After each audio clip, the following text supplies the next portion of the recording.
सरगोदा से भाई मोहम्मद अहमद साहब ने लिखा है।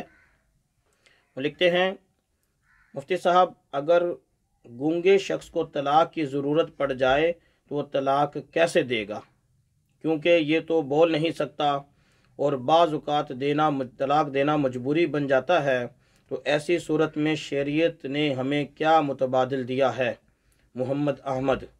नीज़ मुफ्ती साहब नाराज़ ना होइएगा, पूछना मकसूद तो गूंगे की तलाक के बारे में था, लेकिन जहन में एक तजस्सुस गूंगे के निकाह के हवाले से पैदा हुआ कि निकाह में भी तो बोल कर कबूल करना होता है, तो निकाह में गूंगा कैसे कबूल करेगा, जबकि ये तो बोल ही नहीं सकता। मेहरबानी फरमाकर दूसरे सवाल से मुतालिक पैदा शुदा तजस्सुस को रफ़ा फरमाइएगा, नवाजिश होगी। मोहम्मद अहमद। कोई बात नहीं भाई, आपने एक के बजाय दो पूछ लिए, चाहे तीन पूछ लो, कोई मसला नहीं, लेकिन कोशिश ये की जाए कि जो मजमून जो उन्वान चल रहा हो उसी से मुतालिक अगर पूछा जाए तो ज़्यादा मुनासिब है। चूँकि अब तलाक़ के मसले चल रहे हैं तो तलाक़ से मुतालिक पूछा जाए। हमसे अगर कोई इससे हट के पूछता भी है तो उसे हम ये दरख्वास्त कर देते हैं कि ये जो आपका मसला है ये बाद में बयान कर दिया जाएगा। फ़िलहाल आप इस शोबे से मुतालिक आप पूछ लें, इस उन्वान से मुतालिक पूछ लें। बहरहाल आपने दो पूछ लिए तो आपको यही जवाब दे देते हैं। आपका पहला सवाल तो ये था कि गूंगा तलाक कैसे देगा, तो शरीयत ने इसका मुतबादिल क्या दिया है। जी बिल्कुल, शरीयत इस्लामिया ये एक ऐसी शरीयत है कि जो हमें माँ के पेट से लेकर कब्र में रखने तक, बल्कि माँ के पेट से पहले नुत्फ़ा ठहरने से लेकर कब्र में रखने तक हमें ज़िंदगी के हर पहलू से हमारी रहनुमाई करती है। कहीं हमें तिशनगी महसूस नहीं होती कि शरीयत ने हमारी यहाँ रहनुमाई नहीं की, ऐसा नहीं है। बल्कि कोई अगर फ़र्ज़ी सवाल भी बना ले तो शरीयत इस्लामिया में उसका जवाब मौजूद है। बहरहाल ये तो फ़र्ज़ी है भी नहीं, क्योंकि इस तरह के मामलात पेश आते रहते हैं।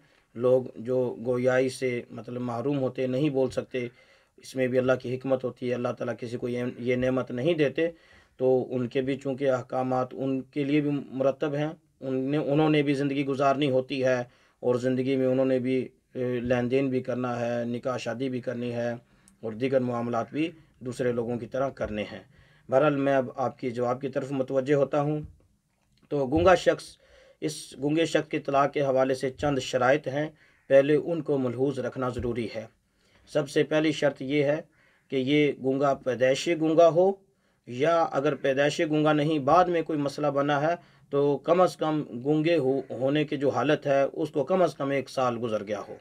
ये पहली शर्त है कि या तो पैदाइशी ही गूंगा हो, गूंगा जो पैदा ही हुआ था तो बोलने से महरूम था, नहीं बोल सका, और या फिर पहले बोलता था, सही था, फिर कोई आर्ज़ा ऐसा पेश आ गया, कोई बीमारी ऐसी लग गई, कोई ऐसा मसला बना कि ये बोलने से महरूम हो गया, तो इस कैफियत को 1 साल गुजरना ज़रूरी है। दूसरी शर्त यह है कि गूंगा बंदा जो है वो लिखने पर कादिर ना हो। अगर गूंगा शख्स है लेकिन वो लिखना पढ़ना जानता है तो इसके सारे मामला तहरीर से होंगे। जो हम तकरीर से, बोलने से जो मामला जैसे करते हैं, ये गूंगा शख्स ये तहरीर से ऐसे करेगा। लेकिन अगर मसला ये बन जाए कि ये तहरीर नहीं जानता, लिखना नहीं जानता, ना ये पढ़ सकता है ना लिख सकता है, तो फिर इसके लिए दूसरी सूरत ये है कि इसका इशारा जो है वो बोलने के कायम मकाम होगा। आपने दो मसले पूछे, निकाह और तलाक के। पहले तलाक का बता रहा हूँ। तो तलाक के हवाले से इसने कोई ऐसा इशारा किया हो जो इशारा मारूफ भी हो और उससे तलाक समझी भी जाती हो, तो ऐसे इशारे, और जितनी जितनी तलाक़ों का इशारा करेगा उतनी तलाक़ें ही समझी जाएंगी और वो तलाक समझी जाएगी। अगर बिलफ़र्ज़ इसने तलाक का इशारा किया और साथ हम कोई मुअय्यदात हमें पाए गए, मसलन मियाँ बीवी का झगड़ा हो रहा था, ये उसके साथ मुअय्यदात हैं, इससे तायीद हासिल होती है, झगड़ा हो रहा था और जो इशारा किया वो भी अबलग था, वो भी समझा जाने वाला था, मारूफ इशारा था जिससे तलाक ही समझ में आती थी, और साथ उसके ये वाज़ेह भी हो गया कि झगड़ा भी हो रहा था या बीवी ने मुतालबा तलाक किया था जिसकी बिना पर उसने ऐसा इशारा किया जिससे तलाक समझी जाए, तो ये और भी, ये तो बिल्कुल वाज़ेह हो जाएगी, बात वाज़ेह की तरह हो जाएगी।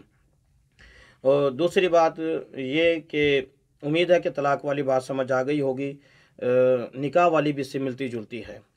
निकाह में अगर ये तहरीर कर सकता है तो वो तहरीर करेगा, कबूल वो इसको ईजाब करवा दे, ये कबूल कर ले, तहरीर करके कर दे तो भी हो जाएगा। अगर ये तहरीर करना नहीं जानता तो फिर इसको जब ईजाब किया गया तो ये कोई ऐसा इशारा कर दे जिससे इसको कबूल करना इसका समझ आ जाए। आम तौर पर नफ़ी और इस्बात के दो इशारे जो हैं ये बड़े अबलग हैं, बहुत ज़्यादा मशहूर हैं।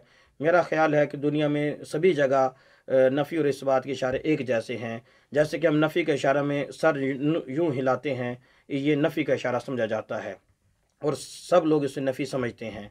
और इस बात में हम सर यूँ हिलाते हैं, इस तरह के ये मशहूर इशारे हैं। अगर उसको ईजाब किया और उसने कुछ आवाज़ से बोलकर इस तरह सर हिला दिया तो इससे उसका मतलब कबूल समझा जाएगा और निकाह मुनाकिद हो जाएगा।